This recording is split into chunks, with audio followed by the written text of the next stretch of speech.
잘 왔어 하고선 인사 한번 해주시면 좋겠습니다.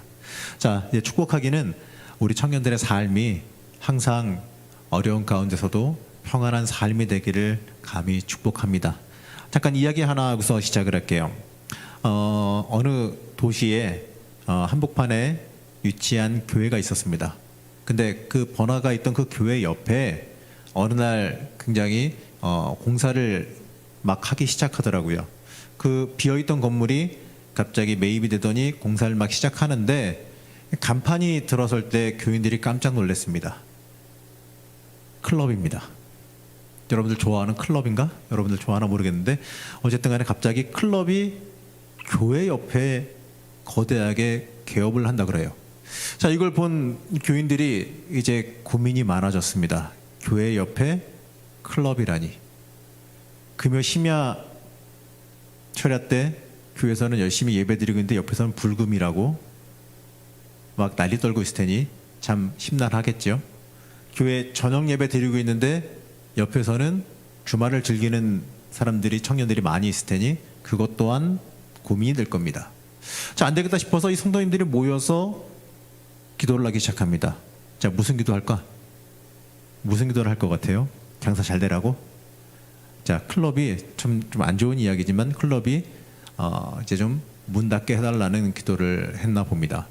근데 그게 좀 너무 절박하게 기도했는지 너무 열심히 기도했는지 그 기도 소리가 이제 교회 밖으로까지 새어 나가서 마침 이제 공사를 준비하던 이 클럽 사장도 지나가다가 그 소리를 듣게 된 거죠. 자, 기분이 좋진 않습니다. 기분은 나쁘지만 자, 교회 안 되는 사람이다 보니까 에이, 저렇게 기도한다 그래서 뭐 우리가 망하겠어 하면서 무시한 거예요. 참 미련한 신앙인들도 많구만 이렇게 생각하면서 지나갔습니다.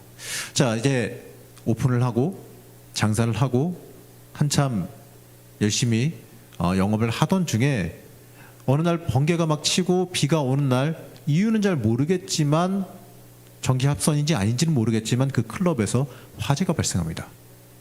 화재가 발생해서 그냥 다 탄 거죠. 자, 이 화재가 정리된 후에 그 클럽 사장이 이제 교회로 뛰어 올라와서 교회로 올라가서 사람들과 싸우기 시작합니다. 뭐라고 싸우냐면 당신들이 기도해서 클럽이 이렇게 다 불나서 다 타버렸으니까 망했으니까 당신들이 물어내십시오. 당신들이 기도해서 하나님께서 들어주셨으니까 교회에서 손해배상하라고 따져 묻는 겁니다. 자, 거기에 대해서요 그 교회 성도님들은 이렇게 또 말하죠. 아니, 생각을 해보십시다. 화재가 발생한 게 기도한다고 설마 그렇게 불이 나겠습니까? 화재가 발생한 건 하나님 능력 아닙니다. 우리가 기도해서 하나님께서 들어주셔서 그렇게 된 거 아닙니다. 이렇게 두 편이 나와서 옥신각신 싸우는 겁니다. 한편은 하나님께서 기도 응답해 주셔서 그런 거니까 손해배상하라고 싸우는 거고, 다른 한편의 이야기는 하나님이 응답해 주신 것이 아니니까 그거 물어줄 수 없다라고 싸우는 겁니다. 자, 여러분, 누구 말이 맞을까요? 자, 누구 말이 맞겠습니까? 자, 우스갯소리라고 하지만 어떻게 보면 단순히 웃고 넘길 문제는 아니죠. 자, 우리도 살아가면서요 이런 비슷한 일을 많이 겪게 됩니다. 제가 한 가지 말씀을 더 드리겠는데, 제가 다닌 서대문에 있는 학교는 학교가 참 넓어서 손바닥보다 조금 더 넓다 보니까 이놈의 학교에서는 비공기라는 게 별로 없어요. 박찬성 선생님 잘 아시죠? 우리 학교 참 넓잖아요. 근데 그러다 보니까 누가 누구랑 만나다 헤어졌다라는 소식은 굳이 알고 싶지도 않고 보고 싶지도 않고 궁금하지도 않은데 가만히 있으면은 웬만하면 학교의 대부분의 사람들이 다 알고 있어요. 누군가 이제 연애한다 그러면은 그 사람을 모르는 다른 사람까지도 후배, 선배, 전부 다 알게 되는 거야. 웬만하면 대부분 다 알게 되는데 그 당시 일 중에 가장 기억에 남는 사건이 하나 있습니다. 자, 모교회 부목사님으로 계시는 제 친구가 한 여학생에게 마음이 있었습니다. 그래서 매일 이 친구가 기도를 이렇게 했어요. 하나님, 저 자매를 내게 주십시오. 이렇게 기도만 한 게 아니라 사방팔방 계속 그냥 노래하면서 다녔어요. 자, 열심히 노력하면 이루어진다 그랬나? 어쨌든 간에 각고의 노력 끝에 그 여학생과 만나기로 했습니다. 참 신기했어요. 참 저렇게 바람 되는가 싶어가지고 잘 만나는가 싶더니 몇 주 지났는데 갑자기 헤어졌대요. 깨졌답니다. 뭐 너무 힘들어하고 있는 동기를 위로해 주면서 도대체 왜 헤어졌는지에 대한 이유가 궁금해서 물어봤습니다. 근데 그 이유를 듣고 나니까 할 말이 없더라고. 헤어진 이유가 바로 이겁니다. 그 여학생이 이 사람과 계속 만나야 되나요? 안 되나요? 하고서 기도를 했는데 하나님의 뜻을 물어보니까 하나님이 만나지 말랬대요. 그 사람 아니래요. 그래서 헤어졌답니다. 그 얘기를 듣는데 이게 뭔가 싶어가지고 좀 당황했습니다. 그래서 그 친구를 위로했는데 재수없다고 생각해라. 세상 절반이 여자더라. 뭐 이렇게 말해주면서 이렇게 위로를 했어요. 그런데 그 친구가 또 시간이 지나니까 또 다른 사람 만났다고 자랑을 하더라고요. 이번에는 똑같은 일 겪지 않기 위해서 배우자 문제로 기도를 전혀 하지 않는 사람을 골라 만났다라고까지 자랑을 합니다. 그런가 보다 했어요. 한 2주일 지났나? 이번에도 갑자기 헤어졌대요. 그래서 뭔 얘기인가 싶어가지고 또 자세히 들어보니까 이거예요. 결론은 이거예요. 그 자매는 절대로 기도하지 않았대요. 배우자 놓고 기도하지도 않았고 이 사람을 만나야 되냐 말아야 되냐 이런 거 가지고 기도도 안 했대요. 그런데 그 자매가 다니는 교회의 한 집사님이 갑자기 찾아오시더니 지금 만나는 사람이 하나님의 뜻이 아니라고 얘기해 주고 갔대요. 그래서 아닌가 보다 싶어가지고 헤어졌답니다. 근데 웃긴 거는 제 친구는 기도하면서 이 사람이 맞다, 이 사람이다 라는 하나님의 음성 들어서 만났다고 하는 거예요. 자, 여러분, 누가 하나님의 뜻을 제대로 들었을까요? 자, 우리 민세용 청년 어디 있어? 누굴까? 대답해봐. 누굴까? 자, 제가 드린 이 두 가지 일은요, 제 3자의 입장에서 보면은 틀림없이 코미디입니다. 근데 이 당사자들에게는요 굉장히 심각한 문제입니다. 이 돌이켜볼 여지도 없고요, 하나님의 뜻이 아니라고 하면 그냥 끝이기 때문에 그렇습니다. 가벼운 두 가지 예를 들었지만 이러한 일들이요 생각보다 우리 주변에 참 많이 있습니다. 무슨 일을 하든지 하나님의 뜻이다라고 말하고 단호하게 자르는 일이 많다라는 거죠. 저는 그렇게 얘기하시는 분들에게 물어보고 싶습니다. 진짜로 하나님의 뜻이 맞습니까? 혹시 내 생각을 하나님의 뜻이라고 포장하고 들고 온 것은 아니냐, 이렇게 저는 물어보고 싶습니다. 왜냐하면 우리가 하나님의 뜻이라고 말하는 대부분의 것들은요 하나님의 뜻이 아니라 내 심리 속에 내재되어 있는 내 생각, 내 욕망, 그게 표출된 것일 가능성이 많기 때문에 그렇습니다. 자, 하나님의 뜻은요 예지몽이나 뭐 이렇게 예지 받는 것처럼 뭐 이렇게 계시 받는 것처럼 오는 게 아니라 이 대부분의 시간이 지난 후에, 한참이 지난 후에 돌이켜 봤더니 아, 이게 하나님의 뜻이었구나. 하나님이 나를 이렇게 하나님의 뜻 가운데 인도해 오셨구나. 이렇게 그분의 놀라운 섭리를 지나고 난 뒤에 깨닫는 경우가 더 많기 때문에 그렇습니다. 자, 그런데 우리는 그저요 내가 하고 싶은 대로 내 생각대로 내 멋대로 다 결정해 놓고 이게 하나님의 뜻이구나라고 생각하는 경우가 많다는 거죠. 하나님의 뜻을 제대로 듣지도 못하면서 내 뜻을 하나님의 뜻이다라고 포장하는 경우가 많습니다. 자, 하나님이 좋아하시는 방법이 아니라 내가 좋아하는 대로 내 생각대로 내 생각에 옳은 대로 판단하고 그렇게 살아가는 것이 우리의 모습 아니냐라는 거죠. 하나님의 백성이라고 말하면서 여전히 내 뜻대로 내 생각대로 내 생각에 좋은 대로 행동하는 우리에게 오늘 말씀은 거울이 돼서요 우리의 삶을 비춰주고 있습니다. 사사기의 마지막 말씀입니다. 사사기의 마지막 말씀은 놀랍게도 이렇게 말하는데 사사기 21장 25절에 이대로 말씀합니다. 그때에 이스라엘에 왕이 없었으므로 사람이 각각 그 소견에 옳은 대로 행하였더라. 이렇게 끝을 맺지요. 자, 지금까지 사사에 대해서 소개하고 있던 이 사사기의 끝이 하나님의 손에 붙들려 사용되던 이 사사들의 행적에 관해서 적고 있던 이 사사기의 제일 마지막이 그때에 이스라엘에 왕이 없으므로 사람이 각각 그 소견에 오른 대로 지멋대로 자기 뜻대로 자기 생각대로 마음대로 살았더라, 이러한 말로 끝을 맺고 있습니다. 자, 하나님의 주권과 왕권 그리고 하나님의 다스림에 관해서 이야기하는 이 사사기의 제일 마지막이 왕이 없다, 왕이 없다라는 말로 끝을 맺고 있다는 것은요 굉장히 중요한 의미를 지닙니다. 자, 대부분의 일반적인 이해는 이 구절을 갖다가 이스라엘에 왕이 없었으니까, 그래서 이렇게 어려운 일들이 일어났으니까 사무엘서를 통해서 왕이 세워져야 된다라는 정도로 이해하는 경우가 많습니다. 물론 이런 의미도 없지는 않겠지만 이 사사기는요 그런 메시지를 말하는 게 아니라 그거보다 더 큰 메시지를 우리에게 던져줍니다. 자, 여러분 이 말씀을 명확하게 이해하기 위해서요 우리가 그 시대를 알아야 되는데, 자 우리가 이 세계사 시간에 배웠듯이 불과 몇백 년 전까지만 해도 왕이 곧 국가인 시대에 살았었죠. 자, 이 사사기에 쓰여진 시대의 배경엔 이 모든 권리를 누가 갖고 있느냐? 왕이 갖고 있습니다. 이 고대 시대로 거슬러 올라갈수록 왕이 있고 백성이 있는 것이지 백성이 있고 왕이 있다라는 논리 미안하지만 절대로 통하지 않습니다. 가끔 사극을 보면 왕이 곧 법이고 나라이고 왕조가 무너지면 나라가 망하는 것으로 생각되는데, 자 우리 시대에는요 말도 안 되는 이야기겠지만 이 사사 시대에는요 이 사상이 절대적인 진리로 통하고 있던 시기였습니다. 자 이러한 맥락에서 사사기를 한번 읽어봐야 됩니다. 자 이게 무슨 얘기냐면 이 사사기에 왕이 없다? 이 왕이 없다라고 하는 표현은요 단순히 백성은 있는데 그 백성을 다스릴 사람이 없다라는 뜻이 아닙니다. 백성이 없다라는 얘기는 나라가 없다 그 뜻이 아니라 백성이 없다 또는 나라가 없다라는 그 자체를 의미하는 겁니다. 이 말은요 이스라엘 백성들을 입장에서 살펴보면 언약이 깨졌다, 너희는 더 이상 하나님의 언약 백성이 아니다라는 의미입니다. 자 하나님은 계신데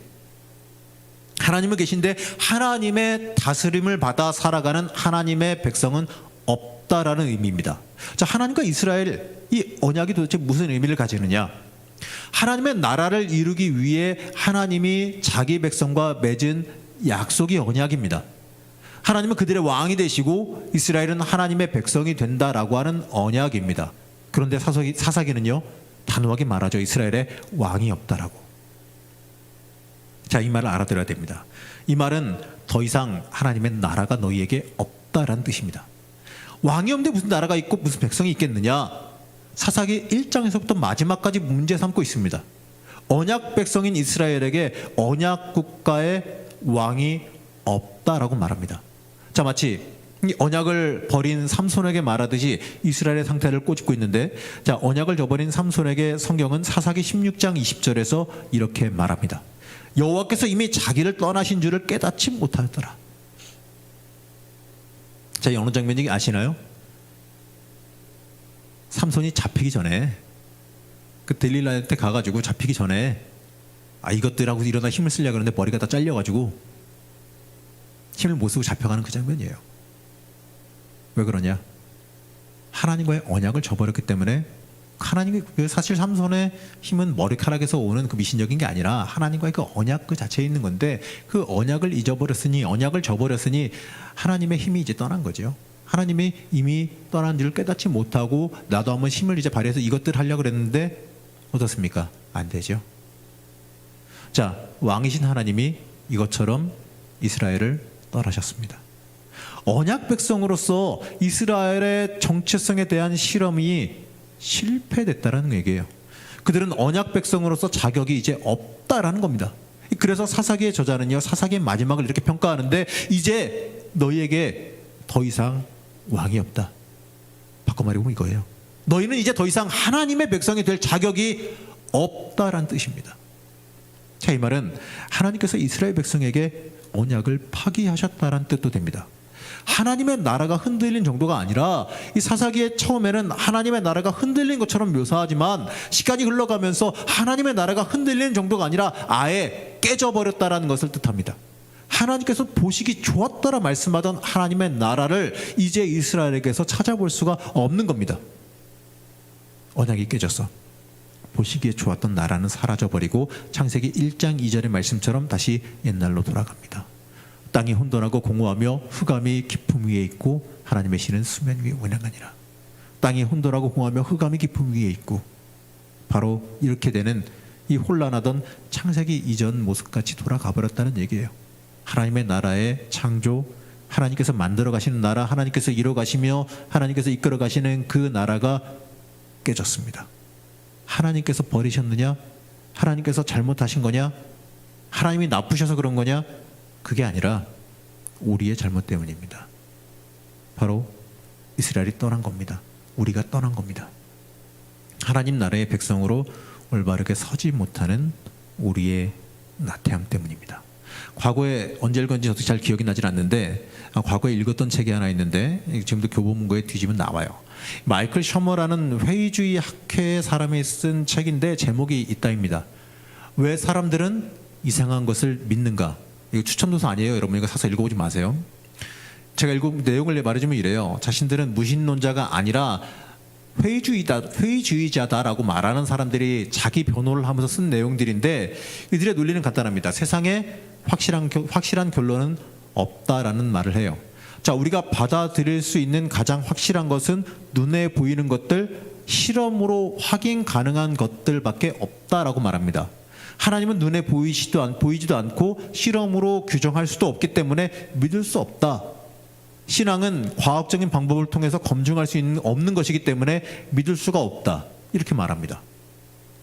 이 이상한 상태에서 빠져나와서 눈에 보이는 것들, 과학적으로 검증되는 것들만 진리로 받아들이는 과정을 지속하다 보면 우리는 어느새 지성인이 돼서 이상한 믿음이나 신앙에도 빠지지 않고 미련한 행동에서 벗어나 자유롭게 그리고 성숙하게 살아갈 수 있다라고 이들은 말해요. 저 어때요? 설득력 있게 들리세요?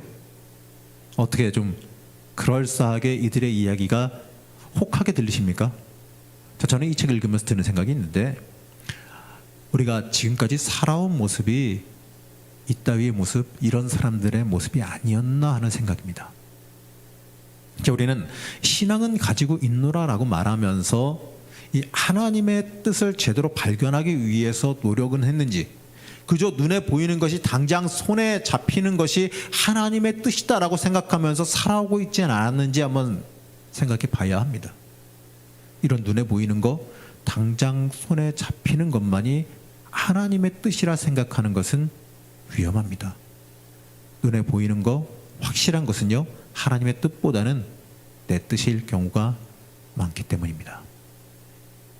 여러분, 대부분 여러분 바라고 원하고 갈망하며 기도하는 것들의 대부분은 어떤 것들입니까? 어떤 걸 원하고 바라면서 기도하십니까? 대부분 똑같을 겁니다. 잘 되길 놓고 기도하시겠죠. 취업 잘 되고, 진학 잘 되고, 진급 잘 되고, 돈 많이 벌고, 높아지고, 건강하고, 이런 거 위해서 기도하시지 않습니까? 대부분 기도의 제목들, 내가 망하게 해달라고 기도하는 사람은 없지 않습니까? 다 좋게 해달라고, 높여달라고 기도하는 경우가 많을 겁니다. 그게 여러분 뜻입니다. 그 기도의 제목들이 하나님의 뜻이라기보다는 여러분의 뜻입니다. 내 뜻입니다. 물론 하지 말란 얘기 아닙니다. 해야지. 간구의 기도도 틀림없이 있기 때문에 해야 합니다. 그러나 예수님께서 겟세마네 동산에서 하셨던 그 기도의 내용을 여러분 혹시 아십니까? 내 뜻대로 하지 마옵시고 다만 아버지의 뜻대로 행하시옵소서. 이게 예수님의 기도입니다. 야곱의 기도는요, 천사와 씨름하던 야곱의 기도는 내 뜻을 관철시키기 위한 기도였습니다. 내 뜻을 관철시키고 내가 복받기 위해서 천사와 씨름하던 기도였습니다. 그것도 물론 귀합니다. 그러나 모든 민족을 구원하고 모든 백성을 살리는 기도는요, 예수님의 기도입니다. 하나님의 뜻은 나 하나 높아지고 나 하나 잘 먹고 잘 살기 위한 것을 기도하는 것에 있는 것이 아니라 내가 낮아지고 하나님의 뜻을 높이고 세우는 데에 있습니다. 거기에 우리의 인생의 가치가 있고 거기에 하나님의 뜻과 섭리가 있습니다. 바라건대 여러분, 때때로 여러분 하나님의 뜻 가운데, 하나님의 역사 가운데 하나님을 위해서 살아가다 보면요, 미안해요, 여러분 마음대로 안 되는 경우도 많이 있을 겁니다. 하나님의 뜻대로, 하나님의 계획대로, 하나님의 방법대로 하나님을 위해서 살다 보면요, 내가 원하고 바라고 그렇게 갈망하는 것들을 놔야 될 때도 있을 거고, 내가 좋아하는 것들을 아쉽지만 내려놓아야 할 때도 있을 거고, 내가 바라는 길을 가지 못할 때도 있을 겁니다. 그럴 때마다 여러분 어떻게 생각하시겠습니까? 하나님이 나를 미워하신다? 내 기도 응답 안 해주신다? 내가 하나님과 멀어졌나? 하나님께서 나를 버리셨나? 하나님께서 사람 가려가면서 만나시나? 하나님께서 사람 차별하시나? 쟤는 저렇게 들어주시고 높여주시는데 나는 뭐야? 혹시 이렇게 생각하십니까? 이러한 마음과 이러한 생각으로 여러분들 신앙생활하며 살아가십니까? 참 안타까운 이야기지만 우리는 사람이다 보니 그러한 생각을 가질 수밖에 없습니다. 사람이다 보니 당연하게 그러한 마음을 품을 수밖에 없고 그러한 생각에 빠질 수밖에 없는 게 우리의 본능입니다. 하지만 여러분, 하나님께서 우리에게 이성을 주신 것, 여러분에게 이성이라고 하는 것, 생각이라고 하는 것을, 판단력이라고 하는 것을 선물로 주신 이유는요, 그 가운데에서 분별하게 하시기 위함입니다. 성령께서 여러분들에게 분별할 수 있는 이성을 주셨습니다. 그렇기 때문에 그 가운데서도 우리는 분별해야 될 것은 내 인생의 목적이 나를 위해 있는 것이 아니고 하나님을 위해 있다는 것을 분별하게 되는 것이지요. 때때로 내가 바라는 대로 안 될 때, 그렇게 기도한 대로 안 될 때, 그 가운데에서도 하나님의 뜻과 섭리를 발견할 수 있을 것이고, 그 가운데서도 오히려 들어주시지 않음에 감사할 수도 있을 것이고, 또 내 뜻대로 내가 바라고 계획하던 그 계획대로 내 인생 안 가고 틀어졌을 때에도 하나님께서 섭리하시며 나를 이끌어 가시는 하나님의 놀라운 계획이 있음을 우리가 물론 마음은 쓰리고 속은 상하겠지만 인간이나 당연한 거 아니겠습니까? 그 가운데서도 하나님의 뜻을 구하며 또 그 뜻대로 순종하고 따라갈 수 있는 신앙적인 능력과 영적인 힘이 여러분에게 생기게 될 겁니다. 그게 신앙의 성장이고 신앙의 높아짐입니다. 여러분, 이 땅 살아가면서 늘 내가 원하고 바라고 나한테 좋은 것만 구하고 그거 주시면 감사하고 그거 안 주시면 내가 뭔가 부족했나? 내가 헌금이 부족했나? 내가 하나님 앞에 기도하는 시간이 부족했나? 왜 내 소원 안 이루어주시지? 이렇게만 하고 살아간다면요, 그 신앙은 잘하지 않습니다. 그냥 무당 찾아가듯이 내가 바라는 소원 이루기 위해서, 내 유익 구하기 위해서, 내 물질 얻기 위해서 하나님 앞에 나온 거 없게 되지 않습니다. 하나님의 언약 백성대로 살겠노라고, 우리가 이제부터 모든 건 내려놓겠노라고 말하는 거요, 여러분들 하실 겁니다. 당연하게 이미 아실 겁니다. 그 정도는 기본으로 다 아실 거예요. 근데 말만 그렇게 하지 여전히 내 뜻 붙잡고 살아가고 있지는 않습니까? 내 생각에 옳은 대로 행하며 살아가고 있지는 않습니까? 겉모습은 번드르한 신앙인입니다.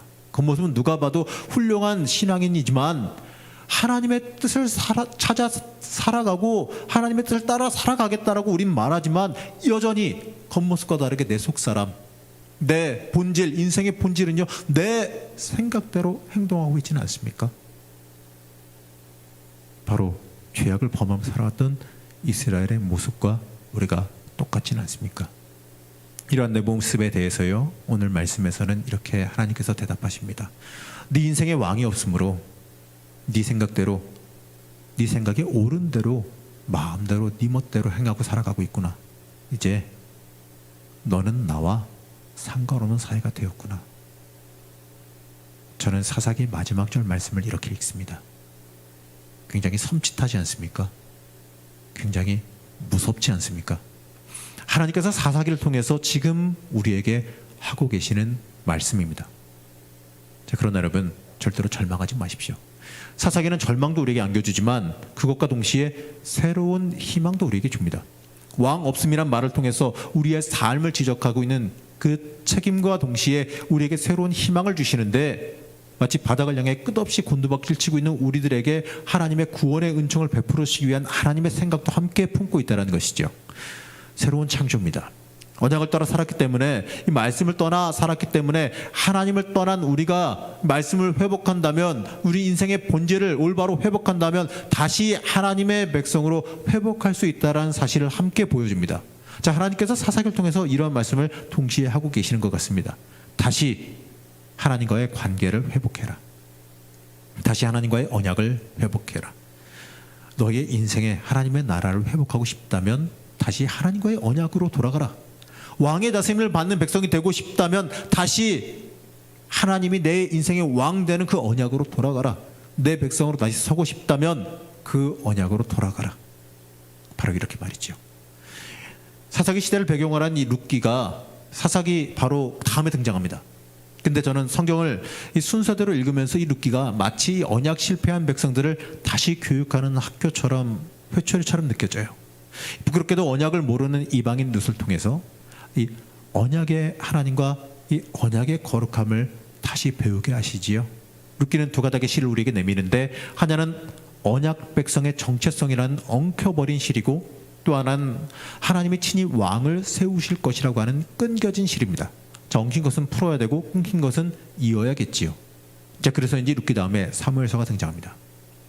넘어진 하나님의 나라를 하나님께서 다시 세우시고 버려진 언약 백성을 어떻게 다시 찾으시는지를 마치 보여주시는 것 같은 순서입니다. 자, 사사기는 전반적으로 하나님 백성의 정체성에 대해서 문제를 삼습니다. 너희가 하나님 나라의 백성이면 그만한 자격이 있는가 살펴보라는 것이지요. 자, 이것은 사사기만의 이야기가 아니지요. 여호수아부터 열왕기서와 역대기서 여기까지 언약 백성의 정체성, 하나님 나라와 인간의 나라와의 관계를 살펴보고 탐구하고 우리를 돌이켜보게 만듭니다. 하나님을 왕으로 섬기고 언약에서 벗어나지 않는다면 하나님께서 이스라엘을 회복시켜 주실 것이고, 만일 그렇지 않다면 하나님께서도 이스라엘을 그냥 내버려 두신다라는 것이 구약의 핵심입니다. 이 사사기에서 일단 이스라엘이 여기에서 실패했다라는 것을 말씀합니다. 그것은 왕이 없으므로 사사기가 끝나는 의미라는 거죠. 자, 사랑하는 청년 여러분, 지속적으로 사사기로 여러분들과 그래도 좀 길게 말씀을 나눠왔습니다. 여러분, 간헐적으로 들으면서 이 사사기에 대한 말씀을 여러분들은 어떻게 들어오셨습니까? 여러분은 약속의 땅, 하나님께서 여러분에게 주신 이 약속의 땅에 살 만한 자격이 있습니까? 사사기 시대에 사람들이 살던 이 가나안 땅은요, 하나님께서 언약으로 주신 적각으로 흐르는 그 땅입니다. 하나님께서 이길 수 없는 전쟁을 이기게 하셔서 그들에게 주신 땅입니다.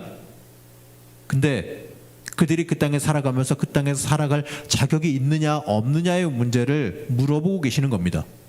자, 우리에게 주어진 여러분 인생의 모든 거요, 여러분 인정하실지 안 하실지 모르겠지만 여러분에게 주어진 모든 인생도요, 하나님께서 여러분에게 주신 약속의 땅입니다. 가정도 약속의 땅이고, 직장도 학교도, 우리가 몸담고 있는 모든 모임도, 이 여러분 살아가는 인생이 송두리째 다 하나님께서 여러분에게 주신 언약과 약속의 땅입니다. 자, 여러분, 여러분이 가진 꿈, 비전, 재능, 이런 건 어떻습니까? 여러분이 가진 꿈과 비전, 재능, 그것도요, 약속의 땅입니다. 그것을 약속의 땅으로 깨닫고 믿고 붙잡고 살아가고 여러분 계십니까? 하나님께서 우리를 그 약속의 땅의 주인이 되라고 부르셨다는 것을 여러분들 알고 계십니까? 아니면 그런 건 잘 모르고 세상의 눈치를 보면서 그저 죽은 듯이 이 땅 살아가고 계십니까? 우리가 몸담고 있는 곳을요, 하나님의 나라로 만들라고 부르셨음을 깨닫는 순간, 혹시 여러분 그럴 때 마음이 뜨거워짐을 경험해 보셨습니까? 아니면 그냥 그러든지 말든지 그게 나랑 뭔 상관이야, 이러면 살아가고 계십니까? 하나님께서 주신 그 약속의 땅에서 여러분의 인생, 하나님의 백성으로서 여러분이 주인으로 살아갑니까? 아니면 종노릇하며 살아갑니까? 세상의 종노릇합니까? 야망의 종노릇하고 재물의 종노릇하고 출세의 종노릇하면서 살고 있지는 않습니까? 주님을 주님답게 드러내고 왕을 왕답게 고백하면서 살아가고 계십니까? 아니면 돈이나 성공이나 출세나 야망의 꿈을 쫓아다니느라 왕이 없다라는 소리, 너희들의 인생에 왕이 없구나, 너희들 인생에 당연하게 섬겨야 될 하나님이라고 하는 왕을 잊어버리고 살아가고 있구나, 이런 소리 들어야겠습니까? 재물이, 좋은 직장이, 성공이나 출세가 여러분의 생각 속에서 왕노릇하고 있지는 않습니까? 우리 모두 기억하시기 바랍니다. 하나님이 우리를 하나님 나라의 주인으로 부르셨습니다. 우리는 그 나라를 섬길 수도 있고 그 나라에 빌붙어서 살아갈 수도 있습니다. 하나님의 뜻을 따라 살 수도 있고 내 뜻을 굳건히 붙잡으면서 살아갈 수도 있다는 것이죠. 여러분 어느 쪽에 속해 계십니까? 사사기를 다 읽고 나서 이 질문에 정확하게 대답할 필요가 있습니다. 사사기의 곳곳에 숨겨진 하나님의 음성 들을 수 있어야 됩니다. 율법이 들어온 것은 범죄를 더하게 하려 함이라, 그러나 죄가 더한 것에 은혜가 더욱 넘쳤다.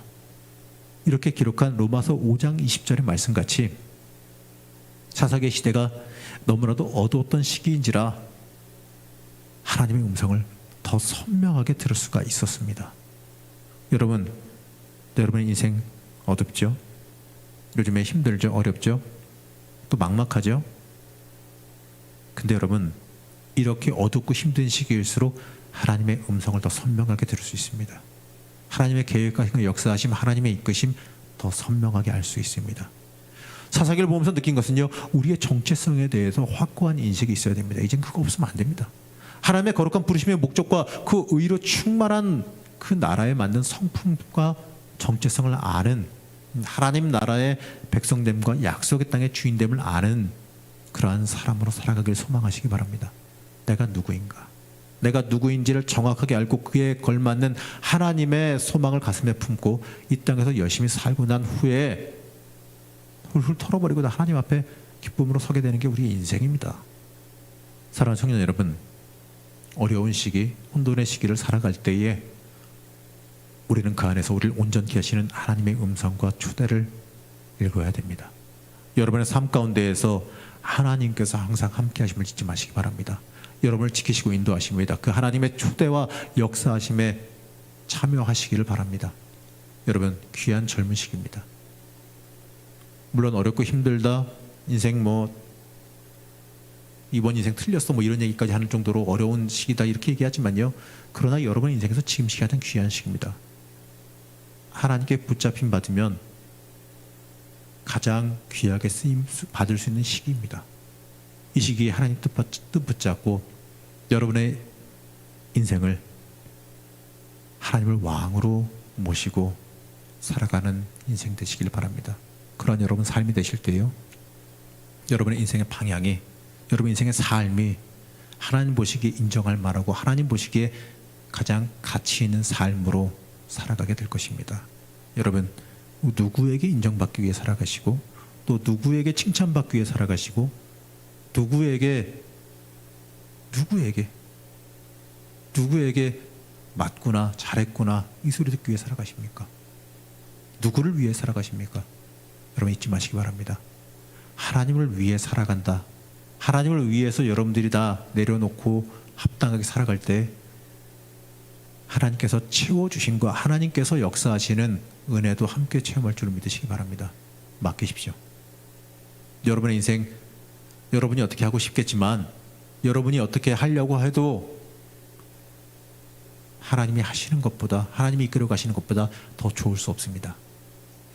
중요한 건 하나님 인생을, 내 인생을 하나님의 인생으로 삼고 하나님을 왕으로 삼고 온전하게 살아갈 때에 하나님을 위해서 내가 손해받는다, 하나님을 위해서 내 뜻을 꺾는 것도 얼마든지 불사하겠다, 이런 마음으로 여러분들 살아갈 때예요. 하나님을 위해서 손해보는 거, 하나님을 위해서 내 삶을 바꿔갈 수 있다는 거 당연하게 여기고 살아갈 때요, 여러분의 인생은 하나님께서 책임지실 겁니다.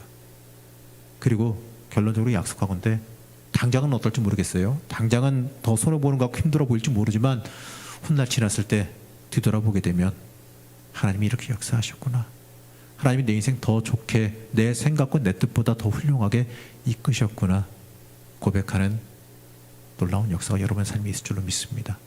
잠깐 기도하겠습니다. 하나님, 우리가 어려운 시기 살아가면서 우리의 인생의 의미를 한번 찾아봅니다. 우리가 살아가는 모든 것이 무엇을 위해서인지, 누구를 위해서인지, 내가 누구인지를 알기를 원합니다. 왕이 없었다는 이 사사기의 냉정한 비평을 우리가 듣지 않게 하시고 하나님을 인생의 주인으로 고백하며 살아가게 해주시옵소서. 어렵고 힘들다고 말하는 이 시기에 더욱더 더 신앙의 선명성을 명확하게 해주시고 주님께 더 가까이 나가는 은혜를 체험하게 허락하여 주시옵소서. 예수님의 이름으로 축복하며 기도하였습니다. 아멘.